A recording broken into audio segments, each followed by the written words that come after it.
자, 뉴스 읽어준 남자 홀스영입니다. 이번에 다룰 이야기는 황교안 기로에 서다입니다.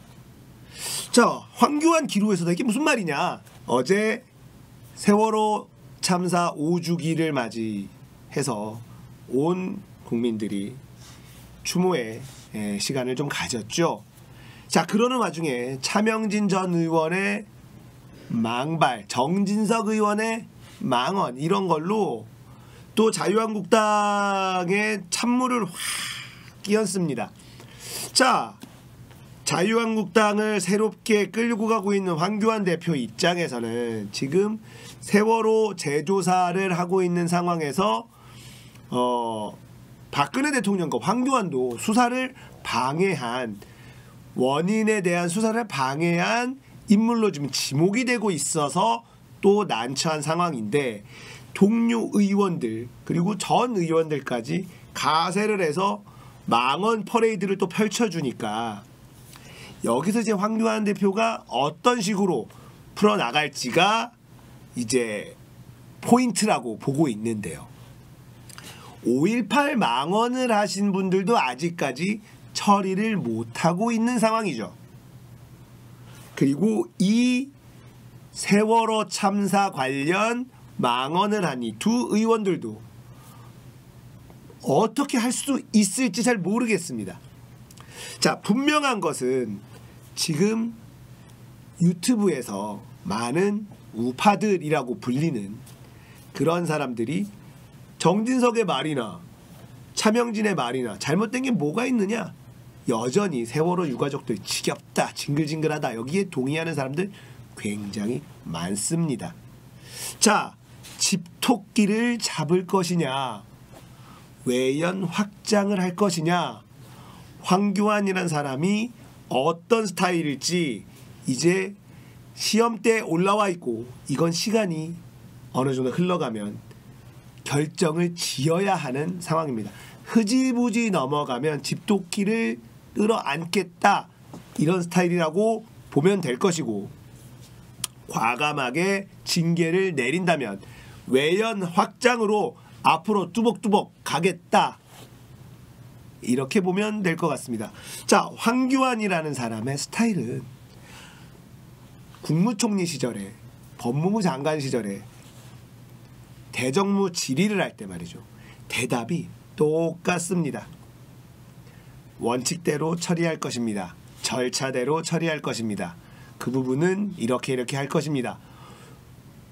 똑같은 앵무새 같은 답변만 해서 본인의 워딩으로 본인이 난처해지는 일이 한 번도 없었어요.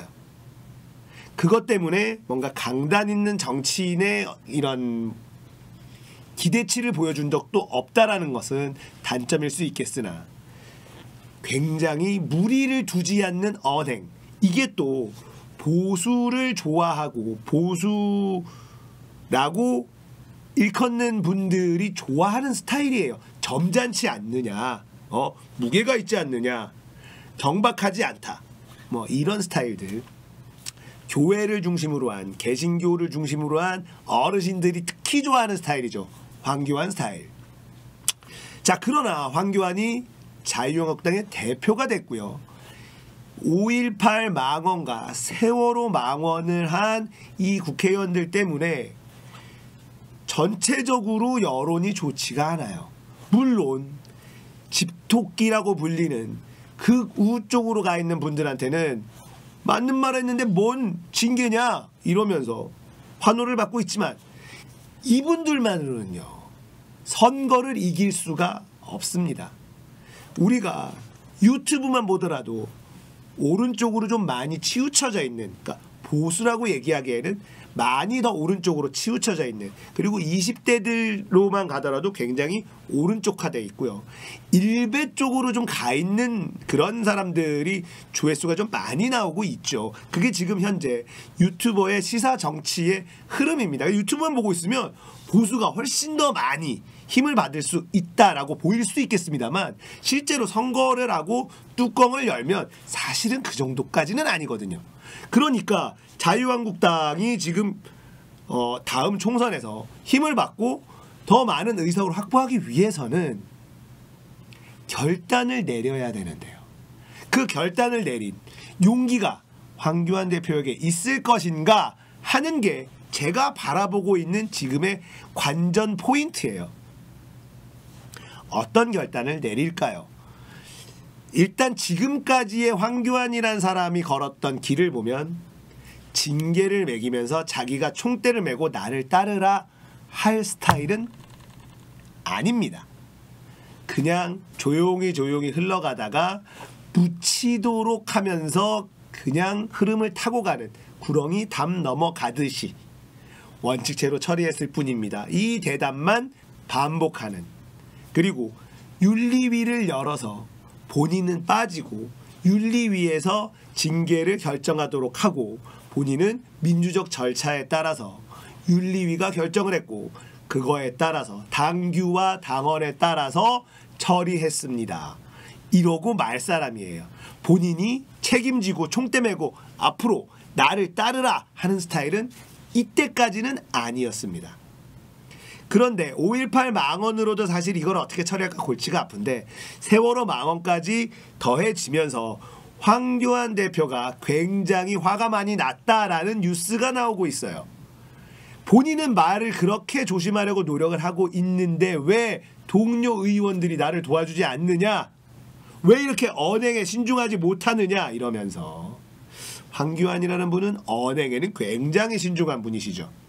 그러면서 화가 많이 나 있다 이런 뉴스가 났길래 그 뉴스를 쭉 보면서 그럼 황교안은 어떤 선택을 할까 궁금해져서 오늘 요 이야기를 한번 다뤄봤습니다.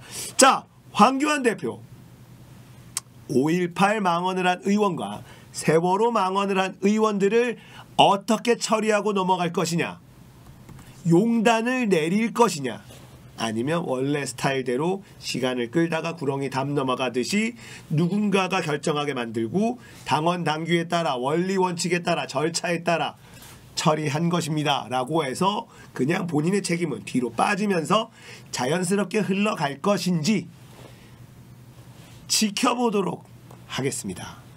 그래도 당 대표가 됐고 한 나라의 대권을 노리고 있는 분이시라면 태극기 부대와 극우 세력, 일베 이런 세력만 가지고는 절대 대한민국의 대통령이 될 수 없다. 이걸 알아주셨으면 좋겠는데요. 그걸 알고 있을지 잘 모르겠네요. 자, 황교안 대표의 용단을 기대해 보면서 뉴스 읽어준 남자 여기까지입니다. 구독, 좋아요, 알림 설정 눌러주십시오. 감사합니다.